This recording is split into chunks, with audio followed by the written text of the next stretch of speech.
யாத்திராகமம் 19:5. யாத்திராகமம் 19:5.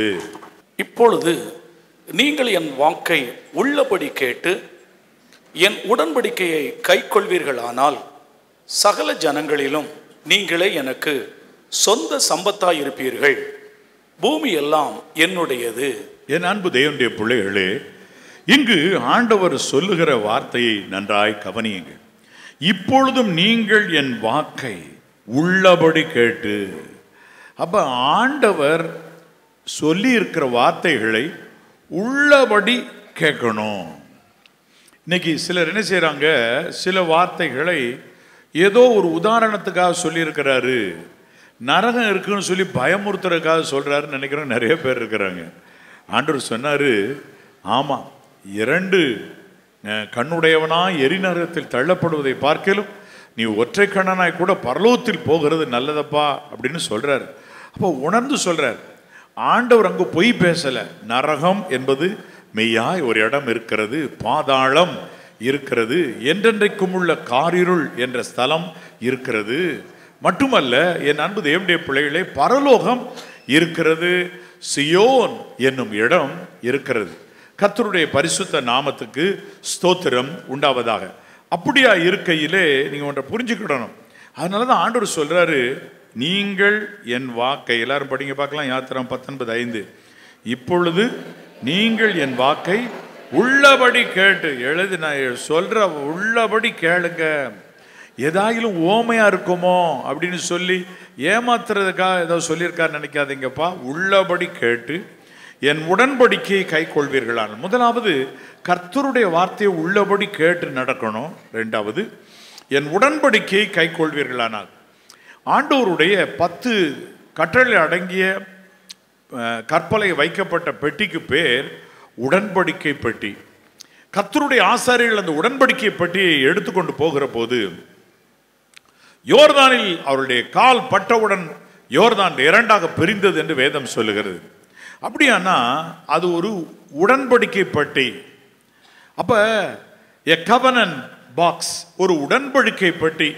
அந்த ஒரு உடன்படிக்கை என்ன அப்படின்னா, இப்ப இந்த 10 கட்டளை நீங்க கை கொண்டுருங்க, உங்களுக்கு 1000 தலைமுறைக்கு இரக்கம் பாராட்டுறேன்.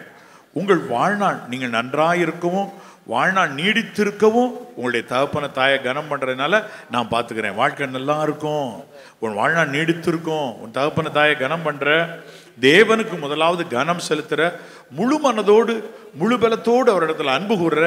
அதனால 1000 தலைமுறைக்கு நான் இரக்கம் பாராட்டி எப்படியும் காப்பாத்திடுறேன்ப்பா, வாக்கு கொடுக்குறேன். எப்படி ஆண்டவரே, என் பிள்ளைங்க கீழ்ப்படியாம இருந்தாங்கன்னா அதை பத்தி நீ ஏன் கவலைப்படுற? அது ஏன் கவலையா இருக்கட்டும், ஏன் சுமையா இருக்கட்டும். 1000 தலைமுறைக்கு நீ என் வசனத்தை கை கொண்டு எனக்கு பயந்து நடந்தா உன்னுடைய 1000 தலைமுறையை நான் பார்த்துக்கிறேன். அது எப்படி பார்த்துக்கணும்னு எனக்கு தெரியும், அந்த கவலை உனக்கு வேண்டாம் அப்படின்னு ஆண்டவர் சொல்றார். இதுதான் ஒரு கவனன், உடன்படிக்கை. இப்ப இதை நீ கை கொண்டா நான் இதை செய்கிறேன். இது நீங்க பார்த்துருக்கீங்களா? விசேஷ விதமா வாடகைக்கு நீங்க போறப்போ உடனே உங்களுக்கு அக்ரிமெண்ட் போடுவாங்கல்ல. இந்த கவனன்ட் என்பதை ஆங்கில வேதமா அக்ரிமெண்ட் தான் சொல்லுது. தேவன் போடுற அக்ரிமெண்ட். அப்ப அன்றைக்கு முதல்ல 10 கட்டளைகளை வச்சு ஒரு அக்ரிமெண்ட் போட்டார். இதை மட்டும் கை கொண்டா போதும், நான் உங்களை பார்த்துக்கிறேன். அதுல ஆண்டவர் மனுஷர் இந்த உடன்படிக்கையினால விழுந்து போகக்கூடாதுன்றதுக்காக தப்பிக்க வழி கொடுத்தார். பொய் சொல்லாதிருப்பாயாக என்ற கட்டளையை கொடுக்காம பொய் சாட்சி சொல்லாதிருப்பாயாக. ஒரு வழக்கு வரும்போது அங்கே நீ போய் பொய் சாட்சி சொல்லக்கூடாதுன்னாரு. வாழ்க்கையில நீ பயந்து, மற்றவர்களுக்கு பயந்து நீ பொய் சொன்னேன்னா கூட நான் அது நிமித்தமா உன்னை கொல்ல மாட்டேன்னா இருக்கலாம் அப்படின்னு அன்னைக்கு தகவல் கொடுத்தார். ஆனால் நாட்கள் நிறைவேறி கிறிஸ்து இந்த உலகத்துக்கு வந்த பிறகு, உயிரோடு எழுந்ததுக்கு பிறகு, நீ பொய் சொல்லவே கூடாது, பொய்யர் அனைவருமே நரகத்துக்கு போவாங்கன்னு சொல்லிட்டாரு. இப்போ அது பெஸ்டா இது பெஸ்டா? இப்போ இதுதான் ரொம்ப ஷார்ப்பாக இருக்கு. அப்போ அந்த 10 கட்டளைகளையும் ராஜரீக பிரமாணமாக 2ஆய் கொடுத்து இதில் நியாயப்பிரமாணம், தீர்க்கதரிசனம் எல்லாமே அடங்கியிருக்குன்னு சொல்றாரு. என்ன 2 கட்டளை? தேவனிடத்துல முழு இதயத்தோடு முழு ஆத்மாவோடு அன்பு கூறு, மனுஷரிடத்துல உன்னிடத்தில் அன்பு கூறு போல பிறரிடத்துல அன்பு கூறு. அவ்வளோதான். அப்ப இதை நீங்க கை கொண்டா இன்னைக்கு அந்த 10 கட்டளை கை கொண்டதற்கு ஈக்குவலன். அப்போ உடன்படிக்கை, இந்த உடன்படிக்கையில் என்ன சொல்றாரு? 1000 தலைமுறைக்கு இரக்கம் பாராட்டுவேன், நீ நன்றாயிருப்பாய், உன் வாழ்நாள் நீடித்திருக்கும். அப்படின்னு சொல்லி ஆண்டவர் சொல்றார். இப்ப இந்த 10 கட்டளையை கை கொண்டால் உண்மையில உனக்கு மரணம் வராமல் நீ வாழ வேண்டும். மரணம் இல்லாதபடி வாழ்வு உனக்கு வந்திருக்க வேண்டும். அப்படிதான் நேரிடும். ஆனா கர்த்தர் இந்த உங்களை முழுசுமே நியாயம் தீர்த்து முடிக்கிறதுக்குன்னு சொல்லி ஒரு டைம் எடுக்கும். அது மட்டுமா நீங்க எப்பொழுதும் ஜாக்கிரதையா ஓடினீங்கன்னா ஒரு நேரம் வந்த உடனே அப்படி மரணமே உங்களை தொடாமல் அவர் காக்கணும். அதான் கவனன்ட், உடன்படிக்கை உன் வாழ்நாள் நீடித்திருப்பதற்குன்னு சொல்றாரு. அது எவ்வளவு தூரம் சொல்லி முடிக்காம இருக்காரு பார்த்தீங்களா? நீடித்திருப்பதற்கும் போய்கிட்டே இருக்கும். ஆனா அந்த அளவு போக மாட்டேங்குது. ஏன் அப்படின்னா யோபுவை நடத்தும் போது ஒரு சில சிச்சைகள் பாடுகள்லாம் நடத்திட்டு போகும்போது யோபு சொன்னாரு, நான் என்றைக்கும் உயிரோடு இருக்க விரும்பேன். உயிரோடு எப்பயும் இருக்கணும்னா ரொம்ப ஸ்ட்ரிக்டா பார்த்து ஓட வேண்டியிருக்கு. இல்லைங்க, நான் எப்பயும் உயிரோடு இருக்க விரும்பல. நான் இந்த உலகத்தில் மரித்து பின்பு ஒரு நாள் என்னுடைய சொந்தமா என் கண்களாலே நான் மீட்பரை நான் காண்பேன் என்று சொல்லுகிறார். கைகளை தலையிலேயே சொல்லுங்க பார்க்கலாம். ஹல்லேலூயா. அப்ப நீங்க ஒன்று கவனிக்கணும், இது உடன்படிக்கை, ஒரு அக்ரிமெண்ட். நாங்கள் வாடகைக்கு ஒரு வீட்டுக்கு போனோம். அந்த குடும்பத்தினர் கணவனும் மனைவியும் எங்கிட்ட அக்ரிமெண்ட் போட்டாங்க. அக்ரிமெண்ட் போட்டு இத்தனை மாதத்துக்கு கழித்து இதை ரெனியூ பண்ணணும், எல்லாம் போட்டு இவ்வளவு இது பண்ணணும், நீங்கள் வாடகை கொடுக்கணும், அட்வான்ஸ் கொடுக்கணும், எல்லாம் போட்டாங்க. போட்டதுக்கு பிறகு திடீர்னு மறுநாளே சொன்னாங்க, பிரதர் சாரி, எங்கள் அக்ரிமெண்ட் செல்லாதுன்னு சொல்லி எங்களுடைய ஆடிட்டர் சொல்கிறாரு. ஏன்னு கேட்டேன். எங்கள் மகளுக்கு இந்த வீட்டை நாங்கள் எழுதி கொடுத்துருந்தோம். அந்த அக்ரிமெண்ட் இந்த அக்ரிமெண்ட்டை செல்லாமல் போக பண்ணுது. இப்போ நாங்கள் 2 பேர் கையெழுத்து போட்டால் இந்த அக்ரிமெண்ட் செல்லாது. எங்கள் மகா கையெழுத்து போடணும். அவள் கையில் இப்போ வீடு இருக்குதாக்கும். அப்போ அந்த அக்ரிமெண்ட் செல்லணுன்றதுக்காக அவர்கள் கையெழுத்திட வேண்டியது, அல்லது அவங்க போய் கொரியர் மூலமாக கையெழுத்திட்டு அனுப்பின பிறகு அந்த அக்ரிமெண்ட் செல்லுபடி ஆயிற்று. அக்ரிமெண்ட். இப்போ அந்த அக்ரிமெண்ட்ல என்ன? நீங்கள் இவ்வளவு வாடகை கொடுக்கணும், நாங்கள் இந்த வீட்டை இவ்வளோ நாள் தங்கி இருக்க விடுறோம். இந்த உலகத்தில் உங்களுக்கு ஒரு அக்ரிமெண்ட், எப்பா கொஞ்ச நாள் நீ வாழணும்னு நினைக்காத, நீடித்திருக்கணும், என்னைக்கும் வாழ்ந்திருக்கணும். அதனால உன்னுடைய தீர்க்காயுசை கருத்தில் கொண்டு நான் உன்னோடு கவனன் மேக் பண்ணுறேன். இந்த அக்ரிமெண்ட்டை கை கொள்ளு. உனக்கு முதிர் வயது மட்டும் கனி தந்து பசுமையும் புஷ்டியுமாக இருக்க பண்ணி நரை முடியும் முதிர் வயதும் ஆகிற வரைக்கும் உன்னை தாங்கி தப்புவித்து ஏந்தி சுமந்து காத்து கொள்வேன். பின்பு இந்த உலகத்தில் மரித்தால், அதான் ஆண்டவர் இயேசு சொன்னார், என் வார்த்தைகளை கை கொள்ளுகிறவன் மரித்தாலும் பிழைப்பான். ஏன்னா பிதாவானவர் எல்லாத்தையும் ரீடிங் எடுத்து நீங்கள் இந்த 10 கட்டளையின்படி பெர்ஃபெக்டாக போகிறீங்களான்னு கண்டுபிடிக்கிறதுக்கே அவர் பாவத்தை பாராத சுத்த கணராக, என்னால் குறைஞ்சபட்சம் 3 ஆண்டுகள் ஆகும். ஒவ்வொரு தடவை வாழ்ந்து போய்கிட்டே இருக்க 3 ஆண்டுகள்னு எண்ணிக்கிட்டே போவார்னு நான் நினைக்கிறேன்.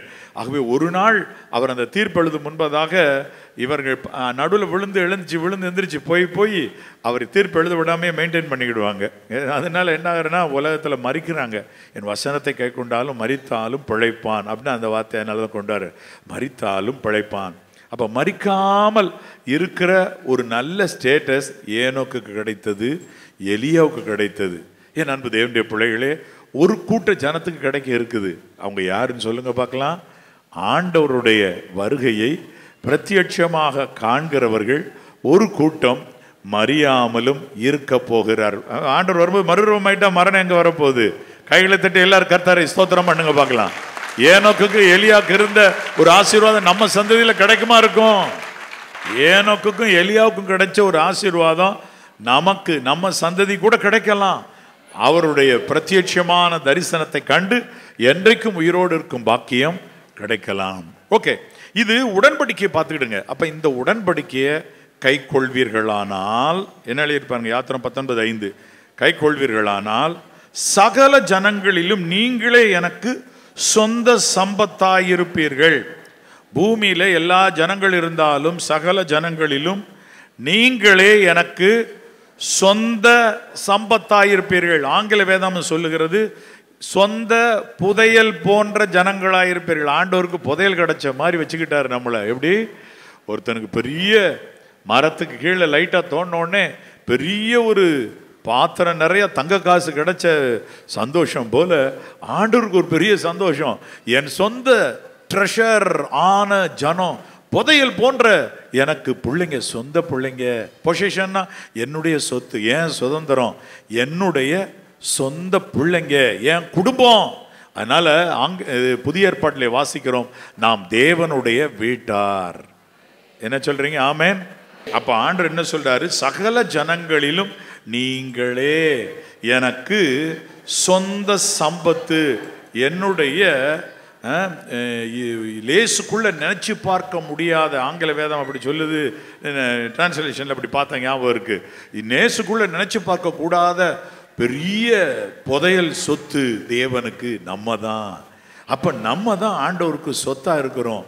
ஆண்டவர் வானம் பூமி எல்லாம் உண்டாக்குனாலும் அவர் நட்சத்திரங்களை பார்த்து என் சொத்துன்னு சொல்லல, நம்ம பார்த்து சொல்றாரு, சொத்து சுகமப்பா, நீ தான்ப்பா என் சொத்து, நீ தான் என் சொந்த சம்பத்து, நீ தான் எனக்கு மகன், நீ தான் எனக்கு மகா, நீ தான் எனக்கு மணவாட்டின்னு நித்திய மணவாளர் சொல்றார். கைகளை தட்டி கர்த்தரை மகிமைப்படுத்துவோம். ஹல்லேலூயா. ஆண்டவர் சொன்னாரு, நீங்கள் எனக்கு சீஷர்கள்னாரு. அப்புறம் தனியாக 12 சீஷர்களை பார்த்து சொன்னார், நான் உங்களை சீஷர்கள் சொல்கிறதில்ல, நீங்கள் என் சிநேகிதர்னு சொன்னார். சிநேகிதன் தான் ரகசியம்லாம் சொல்லி கொடுப்பேன். யூ ஆர் மை ஃப்ரெண்ட்ஸ்னர். இப்போ தேவனுக்கு ஃப்ரெண்டா? மீட்பர் இயேசு கிறிஸ்துக்கு ஃப்ரெண்டா? ஆமாம், ஆண்டவருக்கு நம்ம ஃப்ரெண்ட்ஸ் தான். ஆமென் சொல்லுங்க பார்க்கலாம். ஆமென். ஹல்லேலூயா. கைகள் வைத்து ஹல்லேலூயா சொல்லும். ஹல்லேலூயா. உங்கள் இருதயம் கலங்காது இருப்பதாக. அப்போ பூமியில் எல்லாம் சொந்த சம்பத்து நீங்கள் தான். நீங்கள் எனக்கு சொந்த சம்பத்துன்றது மட்டும் இல்லை, இன்னொன்று உங்களுக்கு சொல்லிக்கிறேன். அடுத்து என்ன சொன்னார் பாருங்க, பூமி எல்லாம், எல்லாரும் அதை படிங்க பார்க்கலாம். பூமி எல்லாம் என்னுடையது என்று கர்த்தர் சொல்றார். கர்த்தர் என்ன சொல்றார்? பூமி எல்லாம் என்னுடையது என்று கர்த்தர் சொல்லுகிறார். எதுக்காக சொல்றாரு தெரியுமா? எப்பா நீங்க என் சொந்த ட்ரெஷர் ஆன சொத்து, அதாவது புதையல்ல கண்டுபிடிக்கப்பட்ட சொத்து மாதிரி நீங்க எனக்கு சம்பத்து, ஏன் சொந்தக்காரங்க மாதிரி நீங்க எனக்கு எல்லாமுமா இருக்கீங்கப்பா. மீட்பர் இயேசு கிறிஸ்து இந்த உலகத்துல வந்தப்ப என்ன சொன்னாரு? சொந்தக்காரங்க நம்மளை சொன்னாரா சொல்லலையா? நம்ம எல்லாரும் சொந்தக்காரங்கன்னு சொன்னாரா சொல்லலையா? எங்க சொன்னாரு? சிலர் கரெக்டா பாயிண்ட் பிடிச்சிட்டாங்க. இந்த வசனத்தின்படி, நான் சொல்ற வசனத்தின்படி நடக்கிறவர்கள் நீங்கள் எனக்கு சகோதரனும் சகோதரியும் தாயுமா இருக்கிறான். அப்ப இது சகோதரன் சகோதரி தாய், இதுக்கு மேல என்ன ஒரு சொந்தம் வேணும்? யோசிச்சு பாருங்க. அப்ப ஆண்டவர் சொன்னதுதான். கைகளை உயர்த்த ஹல்லேலூயா சொல்லுங்க பார்க்கலாம். ஹல்லேலூயா. நீங்கள் என் சிநேகிதன் ஒரு இடத்துல சொல்லிட்டார். வசனத்தை கேட்ட யூ ஆர் மை ஃப்ரெண்ட்ஸ், நீங்க அப்படி நடந்த ஃப்ரெண்ட்ஸ் சொல்றாரு. அப்ப ஆபிரகாம் தேவனுடைய சிநேகிதன் எனப்பட்டார். அப்ப அப்படியாக நீங்க ஃப்ரெண்ட்ஸாக நீங்க இருக்கிறீங்க, ஆண்டவருக்கு சொந்த சம்பத்தா இருக்கிறீங்கன்றத மறக்காதீங்க. கைகள் உயர்த்தி ஹல்லேலூயா சொல்லுவோம். ஹல்லேலூயா. பூமி எல்லாம் என்னுடையதுன்னு சொன்னா என்னன்னா, ஆண்டவர் உங்களை கூட்டு போறாரு, ஒரு கம்ப்யூட்டர் ஷாப்பு கூட்டு போறாரு. எப்ப இது என் ஷாப்பு, எல்லாரும் சொல்றாங்க ஆண்டவரே இது அவர் ஷாப் இல்லை. எப்ப பூமி எல்லாம் ஏன் இது? பூமியும் அது நிறைவும் கர்த்தருடைய. இப்ப இந்த கடையில உனக்கு நான் வேலை தர்றேன், வேலை செய், ரொம்ப சந்தோஷம் அப்படின்னா சரி. அப்ப கம்ப்யூட்டர் வேலை பார்த்தாலும் இது ஆண்டவருடைய சொத்து சுகம்தான், ஒருத்தருக்கு கொடுத்துருக்கிறாரு, அங்க நான் வேலை செய்யறேன். ஆம், எல்லாமே ஆண்டவருடைய. உலகத்தில் இருக்கிற சகலம், பூமி எல்லாம் என்னுடையது, பூமியின் நிறைவு எல்லாம் என்னுடையது. ஆகவே நான் உனக்கு நான் தர்றேன். அதனுடைய அர்த்தம் என்ன தெரியுமா? நீங்க தான் எனக்கு பெரிய மிகப்பெரிய புதையல் சொத்து, உங்களுக்கு இந்த உலகத்துல சகல நன்மைகளை நான் தர்றேன். இது மட்டும் இல்ல, மீட்பர் இயேசு கிறிஸ்து சொன்னாரு, என் பிதாவின் வீட்டில் அநேக வாசஸ்தலங்கள் உண்டு, அதில் ஒன்றை உங்களுக்கு ஆயத்தம் பண்ண போகிறேன். அப்ப நீங்க புரிஞ்சுக்கிடுங்க, ஒன்றை உங்களுக்கு ஆயத்தம் பண்ண போகிறேன் போய் அழகா கூட்டிட்டு போய் என்றைக்கும் வாழ செய்றார் பாத்தீங்களா? அது எவ்வளவு ஒரு பெரிய சந்தோஷம். பூமியில எல்லாம் ஏன் தான் உனக்கு என்னன்னாலும் தர்றேன் அப்படின்னு சொல்றாரு ஒரு பக்கம். இன்னொரு பக்கத்துல ஆண்டவர் சொல்றாரு, இல்லப்பா பூமி மட்டும் இல்ல, பரலோகத்திலும் உங்களுக்கு, நீ ஆவியில் எளிமையுள்ளவர்கள் பாக்கியவான்கள், பரலோக ராஜ்யம் அவர்களுடைய, உங்களுக்கு பட்டா போட்டு தரேன். பூமி சரி பரலோகம் போச்சு, இவ்வளவும் உனக்கே தர்றேன் அப்படின்னு சொல்லி உட்கார்ந்து இருக்கிறாருன்னா நம்ம மேல எவ்வளவு கரிசனையா இருக்காரு. ஆனா ஆண்டவர் சொல்றாரு, என் உடன்படிக்கைய கைக்குள்ள, கவர்னன்ட் படி தான், அக்ரிமெண்ட் படி நான் உனக்கு தர்றேன். அப்ப நீங்க சொல்லலாம், நான் அதிகமா அன்பு கூறேன், அப்போ உனக்கு அதிக நன்மை கிடைக்கும். ஒரு சிலர் அதிகமா அன்பு கூறாம உலகத்தின் பண்ணி ஓடிட்டு இருக்காங்க, அவங்களுக்கு கிடைக்காதா இருக்கும். ஜெபம் பண்ணாம ஓடுறாங்களா இருக்கும், அவங்களுக்கு கிடைக்காம இருக்கும். அப்ப எல்லாமே அக்ரிமெண்ட் படி தான். அக்ரிமெண்ட் போட்டுட்டாரு உங்களுக்கு தர. அப்படியானால் இன்றைக்கு ஆண்டுடைய கைகளில் உங்களை ஒப்புக் கொடுங்கள். உங்க பிள்ளைங்க வளர்ந்து ஆளாக உயரமும் உன்னதமான நல்ல ஸ்தானங்களுக்கு வர ஆண்டவர் உதவி செய்வார். கை உயர்த்தி விசுவாசம் உள்ளவர்களாக இருக்கிற சொல்லுங்க ஆமென். ஹல்லேலூயா. ஒரு தடவை நம்முடைய டிவி ஊழியத்திற்குரிய ஒரு ஒழுங்கை கேட்பதற்காக ரிசர்வ் பேங்க் ஆஃப் இந்தியா அதனுடைய கட்டிடம் சென்னையிலே ஒரு பெரிய கட்டிடம் இருக்கிறது. அந்த கட்டிடத்திற்கு நான் போனேன். யாரிடத்தில் போய் இந்த விவரத்தை கேட்பது தெரியவில்லை என்று என்னோடு கூட வந்தவர்களோடு நான் ஆஃபீஸ் ஆட்களோடு நான் போனேன். அங்கே போய் லிஃப்டில் தான் ஏறினப்போ பிரதர் வந்திருக்காரு அப்படின்னு 2 பேர் பேசினாங்க. வந்துட்டு டக்குன்னு பிரதர் நீங்கள் தானே அலன் போகலாம் ஆமான்னு சொன்னேன். டக்குன்னு 2 பேர் மறைஞ்சிட்டாங்க. உடனே எங்கே போனாங்கன்னு தெரில. நான் லிஃப்ட்டில் இறங்கி 2 நிமிஷங்குள்ளே ஆகலை. அங்கே இருக்கிற ஒரு பெரிய ஆஃபீஸர் நல்ல ஒரு அருமையான ஸ்தானத்தில் இருக்கிறார். அவர் நம்ம டிவி பார்க்குறவர் போல. அவர்கிட்ட போய் சொன்னோடனே அவர் உடனே என் ரூம் கூட்டு வாங்கன்னு சொல்லிட்டாரு. நேரடியாய் அங்கு போன உடனே பார்த்தீங்கன்னா எல்லாரும் எல்லாம் பார்த்தீங்கன்னா தேவ பிள்ளைகள் ஆங்காங்கே இருக்கிறாங்க. அதில் வேலை செய்கிறவங்க எல்லாரும் சந்தோஷப்பட்டாரு. நான் சொன்னேன் இதே போல் இந்த ஒழுங்குகள் எல்லாம் இப்படி என்ன செய்யணும்னு கேட்டேன். இது சுலபமான காரியம், இந்த இதெல்லாம் குறிச்சிக்கிடுங்கன்னு சொல்லி 1 செகண்டில் அதற்குரிய விடையை கொடுத்து அனுப்பினார்கள். எவ்வளோ பெரிய சந்தோஷமாக இருக்குது. அங்கேயுமே யார் இருக்கிறாங்கன்னு பாருங்கள். நல்ல நல்ல ஸ்தானத்தில் தேவ பிள்ளைகளை கர்த்தர் உயர்த்தி வைக்கிறார். அப்படி வைத்திருந்த ஒரு நாளில் நான் போனேன். அப்போ நான் ஒன்று சொல்லுகிறேன், எந்த எல்லையிலும் ஆண்டவர் உங்கள் குடும்பத்தை உயர்த்தி வைக்க முடியும். பூமி எல்லாம் என்னுடையது, நீங்க தான் என் சொத்து, நீங்க தான் எனக்கு புதையல், என்னுடைய புதையலா இருக்கிற சொந்தம் பந்தம் எல்லாம் நீங்க தான்ப்பா அப்படின்னு ஆண்டவர் உங்கள் மேல் நோக்கமா இருக்கிறார்.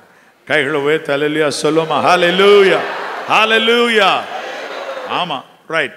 அப்ப எப்பயுமே ஒரு உடன்படிக்கை செஞ்சிட்டாருன்னா நீங்க ஒரு நேரம் கண்ணீர் விட்டு அழும்போது அந்த உடன்படிக்கை ஆண்டவர் நினைவு கூறுவார். வேதத்தில் வாசிக்கலாமா? யாத்திராமம் 2:24. யாத்திராமம் 2:24. தேவன் அவர்கள் பெருமூச்சை கேட்டு தாம் ஆபிரகாமோடும் ஈசாக்கோடும் யாக்கோபோடும் செய்த உடன்படிக்கையை நினைவு கூர்ந்தார். தேவன் இஸ்ரவேல் புத்திரரை கண்ணோக்கினார். தேவன் அவர்களை நினைத்தருளினார். ஆபிரகாம் ஈசாக்கு யாக்கோபுடைய பிள்ளைங்க தான் இன்னைக்கு இஸ்ரவேலரா பெருகி நிற்கிறாங்க. அந்த நேரத்தில் ஆண்டவர் ஒரு நாள் பெருமூச்சு விட்டு இஸ்ரவேலர் அழுகிறப்ப நினைவு கூர்ந்து பார்க்கிறார். அடடா, ஆபிரகாம் செஞ்ச உடன்படிக்கை, ஈசாக்கு செய்த உடன்படிக்கை, யாக்கோபுக்கு செய்த உடன்படிக்கை நான் நினைவு கூர்றேன். அப்போ நீங்கள் ஒன்று புரிஞ்சுக்கிடுங்க, தேவனுடைய பிள்ளைகளே, உங்களுடைய இருதயம் கலங்காதிருப்பதாக. உடன்படிக்கையை செய்ததுக்கு பிறகு ஒரு பிரச்சனை உங்களுக்கு வந்து நீங்க அழுதிங்க, பெருமூச்சு விட்டீங்க, கதர்னீங்க, விண்ணப்பம் பண்ணீங்க அப்படின்னு சொன்னா கர்த்தர் உங்களுடைய பெருமூச்சை கேட்டு உங்களோடு செய்த உடன்படிக்கையை நினைவு கூர்ந்து பார்ப்பார். உங்களுக்கு மனம் இறங்குவார். கைகளை தட்டி கர்த்தரை மகிமைப்படுத்துவார். ஹல்லேலூயா. உடன்படிக்கை காக்கும் தேவன் நம்முடைய தேவன். உங்கள் இருதயம் கலங்காதிருப்பதாக. அப்படியானால் நீங்கள் ஒன்றை புரிந்து கொள்ளுங்க, இன்று முதற்கொண்டு நீங்க உடன்படிக்கையின்படியே, அக்ரிமெண்ட் படி, என்ன அக்ரிமெண்ட்? முழு இருதயத்தோடும், முழு ஆத்மாவோடும், முழு சிந்தையோடும், முழு பலத்தோடு தேவனிடத்தில் அன்பு கூறு, உன்னிடத்தில் அன்பு கூறுகிறது போல உன் பிறனிடத்தில் அன்பு கூறு அப்படின்ற அந்த ஒரே உடன்படிக்கையின்படி நீங்க வாழ ஆரம்பிச்சிட்டிங்கன்னா ஆண்டவர் உங்களை, உங்கள் குடும்பத்தை நினைவு கூர்ந்து எந்தெந்த எல்லையில வேதனைகள், சஞ்சலங்கள், பாடுகள் இருக்கிறோ அதை நின்று கை தூக்கி உங்களை நிலைநிறுத்தி உங்களை வாழ வைத்து அழகு பார்ப்பார். ஏன்னா நீங்க தான் அவருக்கு புதையல் போன்ற சொத்து, சுதந்திரம், சொந்த பந்தம் எல்லாமே. கைகளை வைத்து ஹல்லேலூயா சொல்லுவோம். ஹல்லேலூயா ஹல்லேலூயா. சொந்த ஜனம், அவர் தமது சொந்தத்தில் வந்தார். சொந்த ஜனம் அப்படின்னா ரிலேட்டிவ்ஸ் போல. சொந்த ஜனம் இஸ்ரவேல் சொந்த ஜனம், அது தம்முடையவர்களிடத்தில் வந்தார். அது தனக்கு சொந்தமானதில் அவர் வந்தார். அவர்களோ அவரை விசுவாசிக்கவில்லை என்று. சொந்தம் அப்படின்றது இஸ்ரவேலர் நினைக்கிறார். நீங்க வசனத்தை கை கொண்டீங்கன்னா நீங்க ஆண்டவருக்கு சொந்தம். இன்னொரு பக்கத்தில் அவருடைய மாம்சத்திற்கும் எலும்புக்கும் நாம் உரியவர்கள்னு பைபிள் எழுதியிருக்குல்ல, அது பிராக்டிக்கலாக நடக்குது. எங்கே நடக்குது? ராப்போஜனம் எடுக்கும்போது உங்களுக்கு சொல்லப்படுது, இது உங்களுக்காக பிற்கப்பட்ட இரட்சகராகிய மீட்பர் இயேசு கிறிஸ்துவின் சரீரமும் அவருடைய ரத்தமும் உங்களுக்காக சிந்தப்பட்ட அவருடைய ரத்தமாக இருக்கிறன்னு கொடுக்குறாங்க பாருங்க. அவருடைய மாம்சத்துக்கும் எலும்புக்கும் உரியவர்களாக நீங்க மாறுறீங்க. உங்கள் இருதயம் கலங்காதிருப்பதாக. ஆகவே இது வரையிலும் நீங்க கடந்து சென்ற பாதையை மறந்துருங்க. இப்ப ஆண்டவர் கண்டுபிடிச்ச புதையல், சொத்து, சொந்த பந்தம் எல்லாம் நீங்க தான்றத மனசுல வச்சுக்கிடுங்க. ஆமேன் சொல்லுங்க பார்க்கலாம். ஆமேன். யோவான் 14ஆம் அதிகாரம் 23ஆம் வசனம். யோவான் 14:23. இயேசு அவனுக்கு பிரதியுத்தரமாக, ஒருவன் என்னில் அன்பாயிருந்தால் அவன் என் வசனத்தை கைக்கொள்ளுவான், அவனில் என் பிதா அன்பாயிருப்பார். நாங்கள் அவனிடத்தில் வந்து அவனோட வாசம் பண்ணுவோம். அவனோடே கூட, அதான் அர்த்தம், அவனோடே வாசம் பண்ணுவோம். ஒன்னு நல்லா கவனிச்சிங்க. ஆண்டவர் இயேசு சொன்ன வாசனத்தை யார் கைக்கொள்வானா? மீட்பர் இயேசுவின் மேல ஒருவன் அன்பாயிருந்தால் அவர் சொன்ன வார்த்தைகளை, வசனத்தை கைக்கொள்ளுவான். அப்படிப்பட்டவங்க மேல பிதா அன்பாயிருப்பார். அதோடு அன்பா இருந்துகிட்டு மட்டும் இல்லை, நாங்கள் அவனிடத்தில் வந்து அவனோட வாசம் பண்ணுவோம். ஆபிரகாம கர்த்தர் சந்திக்கும்படி வந்தார். அப்ப அந்த நேரத்தில் வந்து சந்தித்து, நாம் திரும்பவும் பிராணோற்பவ காலத்தில் திரும்ப வருவேன், சாராளுக்கு ஒரு குமாரன் இருப்பான் சொல்லிட்டு போனார். அவர் வந்தார், கூட வாசம் பண்ணல, போயிட்டார். ஆனா இன்னைக்கு இங்கே ஒரு வாக்கு. என்ன வாக்கு? நாங்கள் அவனிடத்தில் வந்து அவனோட வாசம் பண்ணுவோம். இப்ப நீங்க கவனிங்க, உங்களுடைய சிம்பிளான வீடு தேவன், அதாவது பிதா மற்றும் குமாரன் வந்து வாசம் பண்ணத்தக்க வீடாக மாறி அது ஒரு சியோனாய் மாறுகிறது. சியோன்னா தேவன் வாசம் பண்ணும் ஸ்தலம். அப்ப சியோன்ல பரலோகத்தில் ஒரு செப்பரேட்டான ஸ்பெஷலான இடம் சியோன். பலத்தின் மேல் பலனடைந்து சியோனில் வந்து காணப்படுவார்கள். ஆனால் இன்னைக்கு தலைகளாக மாத்துறாரு. எப்பா அது இருக்கட்டும்பா, உன் வீட்டுக்கு நான் வந்து உன்னோடு வாசம் பண்ணுறேன், நானும் பிதாவும் அவனிடத்தில் வந்து அவனோட வாசம் பண்ணுவோம். இப்போ அங்கே சொன்னதுக்கு இங்கே சொன்னதுக்கு பாருங்க, வசனத்தை கை கொண்டா நீங்கள் தான் என்னுடைய புதையலாக இருக்கிற சொத்தும் சொந்த பந்தம்ன்றாரு. நீங்களே என் சம்பத்துங்கிறாரு. பூமி எல்லாம் என்னுடையது, நான் எல்லாம் உனக்கு தர சித்தமாக இருக்கிறேன்றாரு. ஆனால் இன்னொரு பக்கத்தில், அதான் அதனுடைய அர்த்தம், இன்னொரு பக்கத்தில் பூமியெல்லாம் கொடுத்து என்ன பிரயோஜனம் அப்படின்னு நீங்கள் கேட்கலாம். இல்லை, அதெல்லாம் விட விசேஷமாக பரலோகத்திலும் மிக முக்கியமான மகிமை பிதா குமாரன், நானும் பிதாவும் வந்து அவனிடத்தில் வாசம் பண்ணுவோம், அவன் வீட்டில் அவனோட வாசம் பண்ணுவோம். வா, மீட்பர் இயேசு கிறிஸ்து சொல்லியிருக்காரு, எங்கே 2-3 பேர் கூடினீர்களோ என் நாமத்தினால் அங்கே நான் வர்றேன்னு. ஆனால் பிதாவும் வந்து வாசம் பண்ணுவார்னா உங்கள் வீடு எவ்வளவு மகிமையாக இருக்கும் யோசிச்சு பாருங்க. உங்கள் வீடு ஒரு குட்டி பரலோகமாக இருக்கும் இல்லையா? பிதாவும் இருக்கிறார், குமாரனும் இருக்கிறாரு. எவ்வளோ ஒரு பாக்கியமான ஒரு செயல்.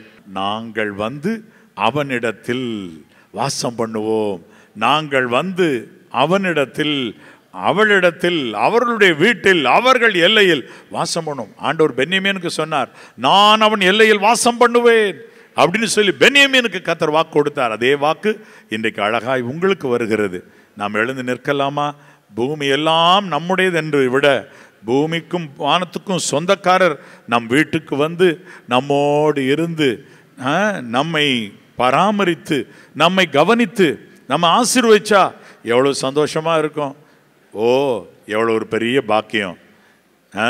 கர்த்தருடைய பரிசுத்த நாமத்துக்கு ஸ்தோத்திரம் உண்டாவதாக.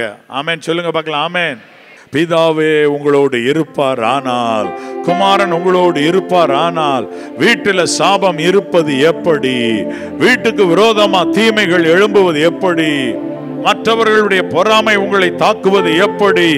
பிதாவும் குமாரனுமே வருவாரானால், அதோடு ஆவியானவர் உங்களோடு இருக்கிறார் அல்லவா? ஆவியானவரும் இருப்பதினால், பரலோகத்தில் சாட்சி எழுகிற மூவருமே உங்களோடு கூட இருப்பதினால், வா, எவ்வளவு ஒரு பெரிய சந்தோஷம். ஹல்லேலூயா. கைகளை உயர்த்தி கர்த்தருக்கு நன்றி சொல்லுங்க. வாய் திறந்து கர்த்தருக்கு நன்றி சொல்லுங்க. வானத்தையும் பூமியும் சிருஷ்டித்தவரே உமக்கு ஸ்தோத்திரம் சொல்லுங்க. வானத்தையும் பூமியும் உண்டாக்கின கர்த்தரிடத்திலிருந்து எனக்கு ஒத்தாசை வரும். எல்லாரும் சொல்லுங்க, வானத்தையும் பூமியும் உண்டாக்கின கர்த்தரிடத்திலிருந்து எனக்கு ஒத்தாசை வரும். அவருக்கு ஸ்தோத்திரம். எல்லாரும் சொல்லுங்க, வானத்தையும் பூமியும் உண்டாக்கின கர்த்தரிடத்திலிருந்து எனக்கு ஒத்தாசை வரும். அவரிடத்திலிருந்து எனக்கு ஒத்தாசை வரும். அவருக்கு ஸ்தோத்திரம். எனக்காக சிலுவையிலிருந்து வழிந்த ஒவ்வொரு சொட்டு ரத்தத்திற்காக ஸ்தோத்திரம், ஸ்தோத்திரம், ஸ்தோத்திரம். கர்த்தாவே, சிலுவையிலிருந்து வழிந்த ரத்தத்துக்காக உமக்கு ஸ்தோத்திரம், ஸ்தோத்திரம், ஸ்தோத்திரம். கர்த்தருடைய பரிசுத்த நாமத்துக்கு ஸ்தோத்திரம். சிலுவையில அவர் அறையப்பட்ட பொழுது அதற்கு முன்பதாகவே அவருடைய சரீரம் உளப்பட்ட நிலம் போல சாட்டை அடிகள், உளப்பட்ட நிலம் போல மாம்சம் பிச்சுக்கிட்டு வந்திருந்தது போன்ற நிலைகள். இது எல்லாவற்றிற்காக எனக்காக பாடுகளை சகித்த நேசரே, என் நேசரே, உமக்கு ஸ்தோத்திரம். என் அன்புள்ள பரிசுத்த பரலோக பிதாவே, இதோ இந்த நாள் கூட்டத்திற்கு வந்திருக்கிற உம்முடைய பிள்ளைகள் ஒவ்வொருவரையும் அழகாய் குறித்து கொண்டு இப்பொழுது இருக்கிறதை பார்க்கிலும் 100 மடங்கு, இல்ல இல்ல ஆண்டவரே, 1000 மடங்கு ஆசீர்வதியு, ஆசீர்வதியு, ஆதரித்தருளு. 1000 மடங்கு உயர்த்துவீராக, 1000 மடங்கு நடத்துவீராக, 1000 மடங்கு அவர்களை பாதுகாப்பாய் வைப்பீராக, அருமையாய் நடத்தும். ஹல்லேலூயா. எல்லாரும் கைகளை உயர்த்தி ஹல்லேலூயா.